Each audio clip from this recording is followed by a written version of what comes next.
Menurut Amnesty Internasional, demokrasi kita, pelanggaran hak asasi manusia kita, menurut mereka Amnesty Internasional Indonesia adalah terburuk sepanjang sejarah. Jadi artinya demokrasi hancur pada titik nadir, ekonomi rakyat miskin hancur pada titik nadir.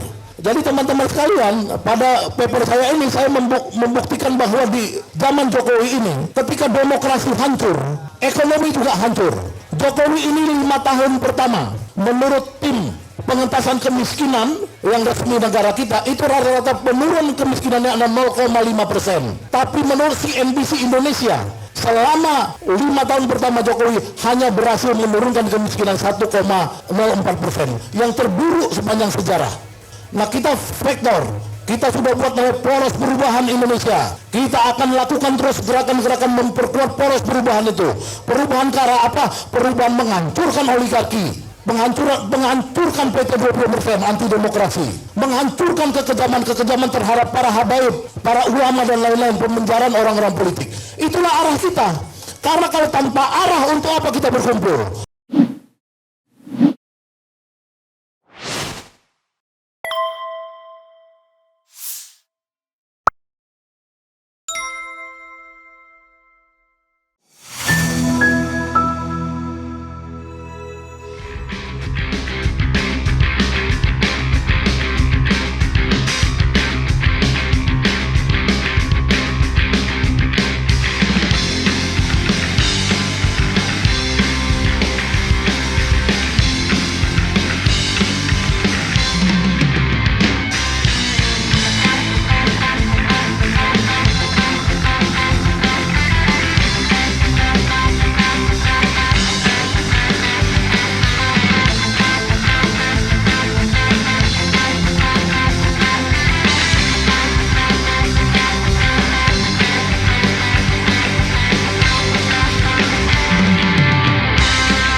Warahmatullahi wabarakatuh. Yang saya hormati Presiden kita di sini, Presiden Serikat Islam, dan para pembicara. Yang saya hormati pemimpin rakyat Aceh, Pak Mudzakhir Manaf. Pak Mudzakhir Manaf ini kalau nggak ada bangsa Aceh, Indonesia nggak ada. Dan saya pernah tahun 93 ikut konferensi Islam sedunia di London. Saya ketemu dengan teman-teman Aceh, saya menangis di situ karena orang Aceh bilang saya bukan Indonesia. Dan saya sedih sekali ya waktu itu, tapi itu realitanya. Dan kemudian kita sudah bergabung di Indonesia. Mudah-mudahan rejim ke depan Indonesia ada Aceh bersama kita, Papua bersama kita. Amin. Yang saya hormati pemimpin bangsa Surabaya Jawa Timur ini, Gus Aam dan lain-lain, semua ada seluruh bangsa di sini.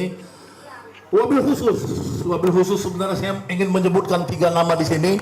Yang satu tadi adalah Gus Aam, cucu pendiri NU dan cucu pendiri Serikat Islam di Mekah. Yang saya baca di buku ini bersama Kiai Asnawi melakukan pemberontakan pertama sekali di Kudus. Ya, jadi perang pertama kali di Kudus antara rakyat pribumi dengan rakyat Cina pendatang itu terjadi karena pendiri NU namanya Kiai Haji Asnawi dan pendiri Serikat Islam di Makkah bersama kakeknya beliau.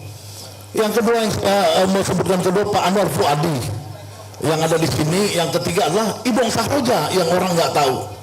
Ibong Sahroja ini, ya, Ibong Sahroja ini kalau kalian tahu, ya, supaya tahu, bapaknya ini adalah pendiri Indonesia salah satunya. Ya, bapaknya itu adalah Sahroja, pendiri Partai Serikat yang dulu Perdana Menteri kita Dr. Muhammad Syahrir adalah ketuanya, bapaknya adalah sekjennya. Tapi yang paling menarik, dia punya mertua namanya adalah Abu Salim, pendiri Syarikat Islam juga. Jadi ada dua di dalam dirinya. Nah, kenapa tiga orang ini penting buat saya? Karena dalam metodologi, ya metodologi non barat, ya saya ini kan dididik jadi dokter dalam ilmu barat, tapi dalam metodologi non barat, ya epistemologi namanya, menemukan kebenaran itu melalui nasab. Ya, jadi kalau kita mau tahu nasab perjuangan dulu, tiga orang ini masih hidup di sini, yaitu Gus Am Wahab, Anwar Fuadi, dan Ibong Sahroja. Ya, kalau saya baca jurnal, banyak baca jurnal, tapi saya tidak tahu nasab itu. Di sini insya Allah dengan ada tiga orang ini, mudah-mudahan pertemuan kita ke depan diberitahu, dikoreksi apabila ada kesalahan. Nah, Bapak-bapak, Ibu-ibu sekalian, saya diminta untuk memberikan paparan tentang demokrasi dan keadilan sosial. Saya sudah serahkan kepada Serikat Islam Peri Yuliantono 4 halaman paper saya, yang sebenarnya menunjukkan di situ problem struktural yang kita tidak akan bisa mau kemana-mana bangsa ini apabila problem strukturnya tidak berubah. Ya, struktur pertama adalah struktur budaya kolonialisme yang selalu dimiliki oleh rejim demi rejim. Ya, struktur feodalisme ini, entah dia dari Jawa banyaknya, entah dari Sumatera dan lain-lain, itu selalu berpikir bagaimana ya dia itu selalu mewariskan kekuasaan itu kepada anak-anaknya. Ya, seperti Jokowi, bagaimana anaknya bisa jadi wali kota, gubernur, presiden. SBY juga gitu, kita berkuasa, bagaimana anaknya bisa jadi gubernur DKI, jadi presiden. Megawati juga gitu, mikirin anaknya. Ini adalah penyakit paling buruk bangsa ini, ya, yang itu membuat kita itu terkunci, ya, bukan hanya soal threshold 20%, tapi terkunci juga dengan oligarki primordial seperti ini. Kita tidak bisa bergerak dalam situasi keindonesiaan ketika kita dikunci, ya, oleh anti demokrasi seperti itu. Jadi kita bukan mencari yang terbaik, tapi kita mencari anaknya siapa. Ya, kalau kita mau jadi bupati, wali kota, dan lain-lain. Yang kedua, yang promosi struktural yang paling penting juga adalah soal kepemilikan modal, aset. Di sini saya sudah tunjukkan, kalau harga rumah ini yang kita pakai ini sekarang sekitar 35 miliar sampai 38 miliar, ya saya lihat tadi di Google, maka orang-orang elit Indonesia itu menguasai 6.500 rumah seperti ini di Menteng ini. Bayangkan kalau dibeli kerupuk, itu kerupuknya itu nutup seluruh Jakarta. Jadi problem pokok Bung Karno dulu adalah memang mengutuk oligarki. Ya, dalam pleidoinya Bung Karno itu mengutuk oligarki Eropa, Belanda, Prancis dan lain-lain yang menguasai Indonesia, membawa 66% seluruh kekayaan Indonesia ke Belanda dan Eropa, menyisakan 30% di Indonesia. Itu membuat kita terlunta-lunta terus, mantur mati semua kita di sini. Dan sekarang cukong-cukong itu yang kata Jokowi mempunyai uang belasan ribu triliun, yang kalau Jokowi ditanya udah kerja, uangnya ada di kantong. Uangnya itu nggak ada, uang dibawa juga kabur di Singapura sana. Dan hampir 2 tahun COVID-19, seluruh orang-orang cukong-cukong yang ada di Indonesia ini tinggalnya di Singapura. Yang cerita sama saya seorang konglomerat tinggal di Singapura, mereka tidak punya kecintaan sama bangsa ini, ya, karena apa? Karena mereka tidak bagian dari sejarah gerakan bangsa ini.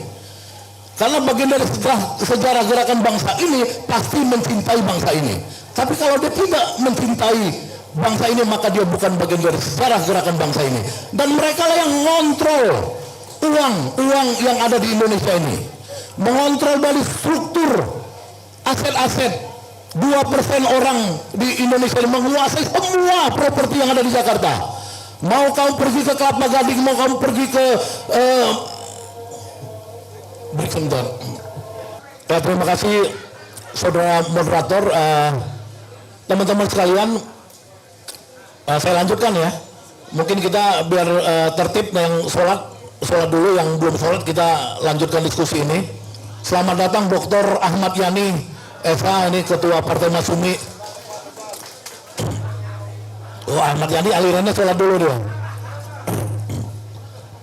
Bapak-bapak, ibu-ibu sekalian, saya lanjutkan 5 menit ke depan ya untuk paparan saya. Jadi saya menerangkan bahwa problem pokok bangsa ini adalah problem struktural yang bersifat continuity dari zaman Belanda sampai sekarang. Sebenarnya zaman Soekarno untuk yang sifatnya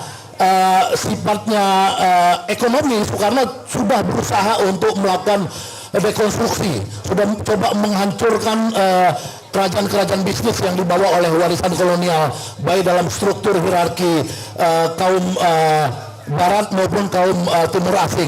Ya, Soekarno memberlakukan waktu itu pembatasan-pembatasan kepada kaum non pribumi dan mendorong kaum pribumi untuk bisa menjadi tuan rumah di negerinya sendiri.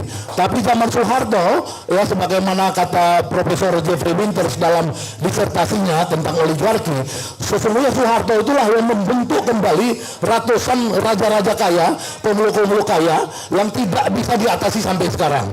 Itulah pada saat Soeharto itu digelar sebagai sultanik oligarki dan sultannya mati, kemudian oligarki ini menurut Jeffrey Winters itu menjadi kompetitif oligarki. Nah, tapi sampai sekarang kita melihat meskipun mereka ada kompetitif oligarki, tapi kita tetap terdesak karena kita apabila kita bicara tentang substansi agar bangsa ini merdeka, mereka tidak ingin kita merdeka. Inilah problem pokok yang struktural dan bersifat kontinu. Bapak, ibu-ibu sekalian, pertanyaannya dikaitkan dengan demokrasi dan keadilan sosial tadi. Bagaimana? Demokrasi sendiri sesungguhnya itu bukan sesuatu yang lama buat kita. Soekarno memang dulu dia menginginkan kebebasan. Dalam masa Soekarno di dalam penjara ketika dia berpledoi, dia minta kepada hakim-hakim Belanda yang ada di Landrat Pengadilan Bandung, tuan-tuan hakim, kenapa Anda memberikan kebebasan berserikat kepada organisasi-organisasi buruh di Belanda untuk melawan pemerintah Belanda, menyatakan ketidakpuasan, tapi kenapa di Indonesia kami tidak boleh? Kami ingin kebebasan. Jadi yang dimaksud Soekarno dalam demokrasi waktu itu adalah kebebasan. Tapi demokrasi yang kita bicarakan sendiri sekarang ini adalah demokrasi yang multi spektrum. Kita bukan lagi bicara di zaman ketika merdeka, di mana cuma Bung Hatta yang mempromosikan demokrasi, ya bersama Dr. Sahrir. Yang lainnya mempromosikan kekeluargaan seperti Soekarno, Supomo dan lain-lain. Nah, bagaimana kita menariknya sekarang? Ini problem pokok buat teman-teman bapak-bapak sekalian, karena pada tanggal 13 Agustus, ya, tahun lalu 2001 itu adalah hari yang paling tragedi buat saya.